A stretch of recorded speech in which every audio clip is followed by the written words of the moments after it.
Hello dear students, जैसा कि last session में हम लोगों ने मार्किंग स्कीम डिस्कस की थी क्लास 11th की।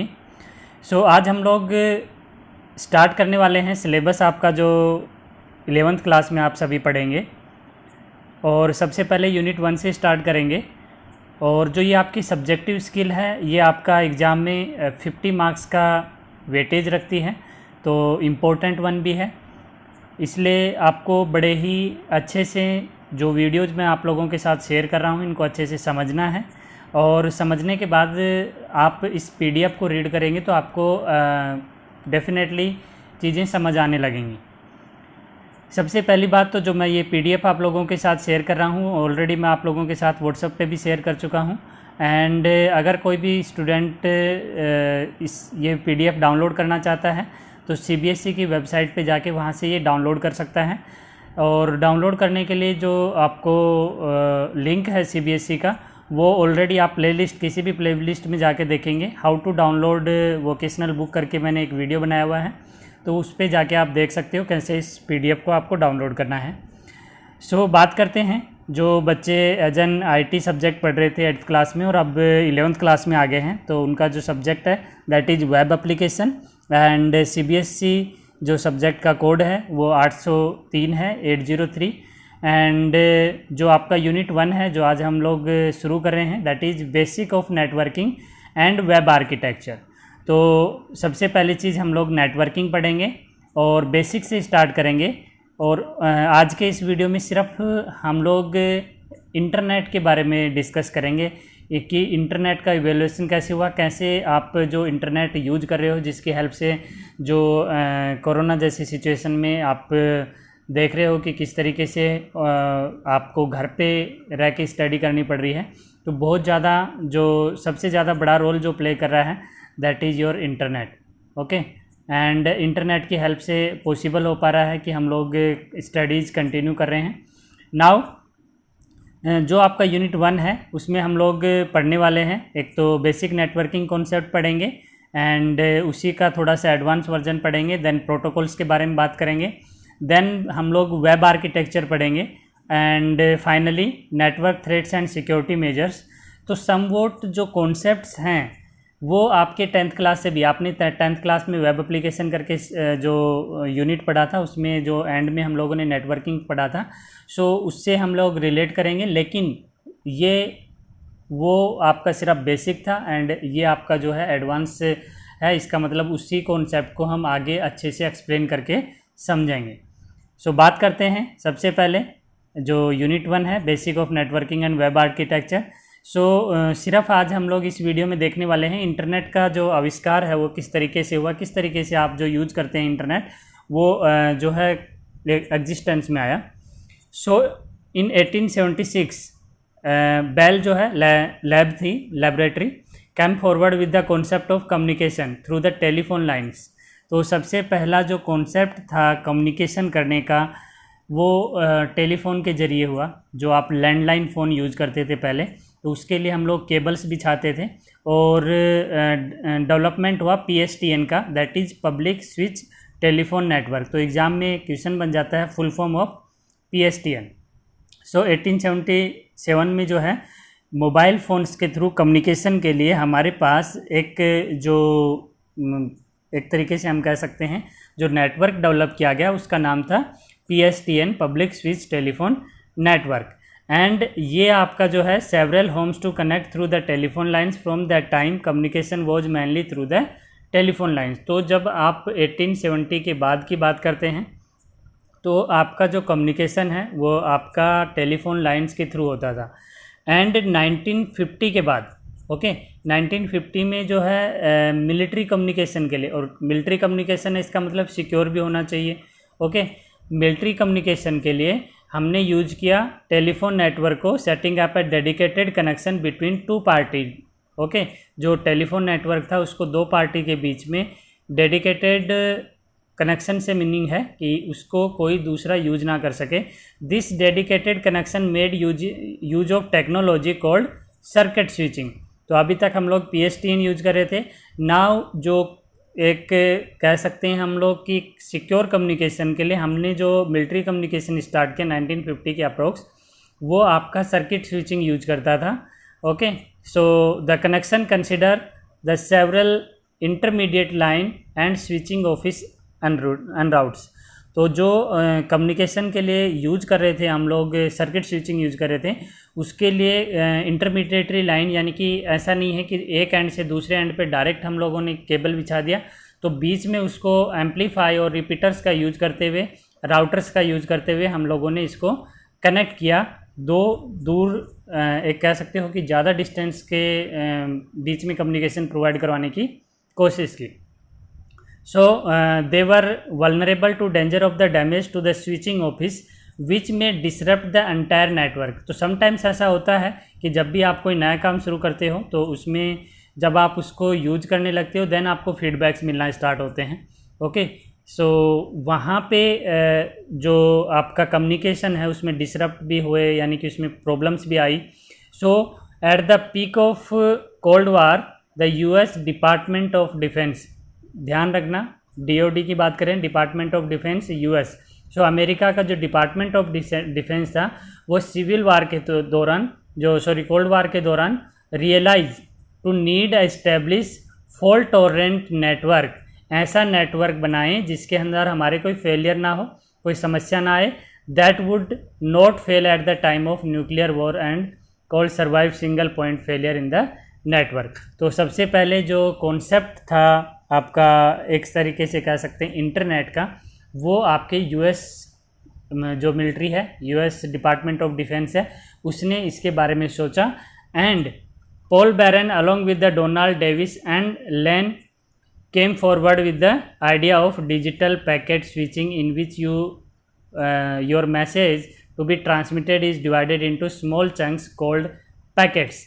ओके, जो हम लोग बात कर चुके हैं कि जब भी हम लोग बात करते हैं इंटरनेट पे कम्युनिकेशन की, तो एक एंड से यानी कि सेंडर और रिसीवर के बीच में जो डेटा होता है वो पैकेट्स की फॉर्म में कन्वर्ट होके, यानी कि छोटे छोटे चंक्स में आपका जो डेटा है वो टूट जाता है, ब्रेक हो जाता है, और वो पैकेट्स जो है एक हेडर के साथ में मिलके और डेस्टिनेशन पे पहुंचने पे वापस रीअसेंबल होते हैं। राइट, तो ये जो कॉन्सेप्ट आया था ये सबसे पहले किसने यूज किया था? यूएस डिपार्टमेंट ऑफ डिफेंस ने। So unlike the circuit switching in which resource are reserve along with the dedicated path of communication, packet switching is based on the link sharing. यहाँ पे बात करते हैं, इससे पहले जो हम लोग सर्किट स्विचिंग यूज कर रहे थे, और फाइनली जब ये बात हुई कि हमारा जो दो एंड पे डेटा ट्रांसफ़र हो लेकिन बिना किसी फेलियर के और सिक्योर, तो वो आपका जो है डेटा हम लोगों ने डिजिटल डेटा जो ट्रांसफ़र करने की कोशिश की वो पैकेट्स के फॉर्मेट में की, और उसको हमने कहा कि ये आपका डिजिटल पैकेट स्विचिंग कहलाएगा। Okay, so the US department of defense realize the need of connecting the geographical separated research computer together form a network. तो एक नेटवर्क बनाने के लिए अलग अलग जोग्राफिकली सेपरेटेड का मतलब है दो अलग अलग लोकेशन पे अगर हमारी कोई रिसर्च कंप्यूटर्स हैं, एक यूएस में दो अलग अलग शहर में अगर मैं बात करूं आपके लैब्स हैं, उनको एक नेटवर्क में बनाने के लिए ये फर्स्ट टाइम कॉन्सेप्ट यूज किया गया। This led to the development of ARPANET, और ये आपका पहला नेटवर्क था। इंटरनेट की शुरुआत जो है वो यहीं से हुई आपकी। ओके, बात करते हैं अगर ARPANET की, तो जो डिपार्टमेंट ऑफ डिफेंस जो रिक्वायर्ड था, उनको जो चाह रहे थे कि हमें एक ऐसा नेटवर्क बनाना चाहिए जो जोग्राफिकल सेपरेटेड जो डिफरेंट लैब्स हैं उनको हम एक नेटवर्क में बना सकें ताकि हमारा क्या हो, इंफॉर्मेशन हम लोग शेयर कर सकें। So this will create or we can say the develop of advance research project agency network. One more question for MCQ, ARPANET का फुल फॉर्म होता है advance research project agency network, जो कि पहला एक कह सकते हो कि नेटवर्क बनाया गया डिपार्टमेंट ऑफ डिफेंस के द्वारा 1969 में। And the ARPANET made use of technology called digital packet switching, जिसमें क्या यूज किया गया, डिजिटल पैकेट स्विचिंग का यूज किया गया। Initially its use was restricted to the non commercial purpose. शुरुआत में जब इसका यूज किया गया तो वो सिर्फ मिलिट्री के लिए था, सिर्फ रिसर्च के लिए था, और कमर्शियल यूज के लिए इसका यूज नहीं किया जाने लगा था। Subsequently it is use to extended the education by supporting various educational institute, और बाद में धीरे धीरे वो आपका जो है कमर्शियल भी हो गया, मिलिट्री यूज के लिए, रिसर्च यूज के लिए, एंड एजुकेशंस में भी हम लोग इसको यूज कर रहे हैं. So need of communication between various heterogeneous network led to the development of TCP/IP. Okay अब जो एक कम्युनिकेशन शुरू हो गया, यानी कि हम लोग नेटवर्क के थ्रू एक दूसरे से कम्युनिकेट करना शुरू किया, फाइलें शेयर होने लगी, तो एक बात आई कि हमें जो है एक ऐसा कम्युनिकेशन चाहिए जिसमें कुछ प्रोटोकॉल्स भी हों, कि जब भी आप कोई कम्युनिकेशन करते हैं, किसी को फाइल भेजते हैं, किसी से ऑनलाइन एक तरीके से जो कम्युनिकेशन करते हैं, उसके लिए कुछ रूल्स बनाने ज़रूरी हैं. सो आपका डेवलपमेंट हुआ TCP/IP का. फुल फॉर्म याद रखना है. TCP stands for transmission control protocol, IP stands for internet protocol, और 1970 में ये आपका फर्स्ट टाइम इसका यूज हुआ. So along with the several small networks, another large networks called NSF net, याद रखना है. NSF net national science foundation का था, तो इसको अभी फुल फॉर्म आपको याद रखना है. NET stands for network. So another large network is called NSF net and was developed by the NSF, यानी कि 1984 में US ने का जो NSF था, नेशनल साइंस फाउंडेशन था, उसने एक और नेटवर्क क्रिएट किया जिसका नाम था NSF नेट, यानी कि नेशनल साइंस फाउंडेशन नेटवर्क. और ये जो नेटवर्क था वो रिसर्च एंड एजुकेशन पर्पज़ के लिए बनाया गया. When ARPANET and NSF net were interconnected the network growth increase tremendously. तो जब ये दोनों जो डिफरेंट आपकी एक तरीके से कह सकते हैं, एक जो ARPANET डिपार्टमेंट ऑफ डिफेंस ने बनाया, दूसरा NSF नेट जो नेशनल साइंस फाउंडेशन ने बनाया, तो इन दोनों ने मिलके काम किया, इंटरकनेक्ट किया एक दूसरे से. तो आपका जो है एक कह सकते हो कि बहुत ज़्यादा ड्रास्टिक चेंज आपके इंटरनेट के इवेल्युएशन के लिए आया, कि यानी कि किस तरीके से हम लोग एक दूसरे से कम्युनिकेट कर सकते हैं, शेयर कर सकते हैं हमारी फाइल्स को.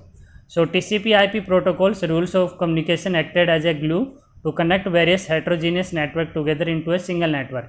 और इन सब में जो इम्पोर्टेंट, यानी कि एक तरीके से हर एक जो ऑर्गेनाइजेशन होती है उसके अपने रूल्स होते हैं. ओके तो यहाँ पे जो ऑनलाइन कम्युनिकेशन के लिए जो नेटवर्क बनाया गया कम्युनिकेशन के लिए, तो उसके लिए मैंने कहा कि आपको TCP/IP यानी कि transmission control protocol, internet protocol 1970 में आए, तो इनका जो है फॉलो करना, यानी कि अगर कोई भी नेटवर्क बनेगा तो वो TCP/IP प्रोटोकॉल्स को फॉलो करना चाहिए. And the internet is a global network that compromise many vulnerability interconnected network. Now internet की बात की जाए हमारे पास, तो इंटरनेट को हम आप अगर आपसे एग्ज़ाम में पूछा जाए वैन कहें या फिर नेटवर्क ऑफ नेटवर्क कहें, ठीक है, तो चीज़ सेम है, या फिर ग्लोबल नेटवर्क कहें, wide area network, network of network, global network करें, तो उन सब से मीनिंग मेरा है इंटरनेट से.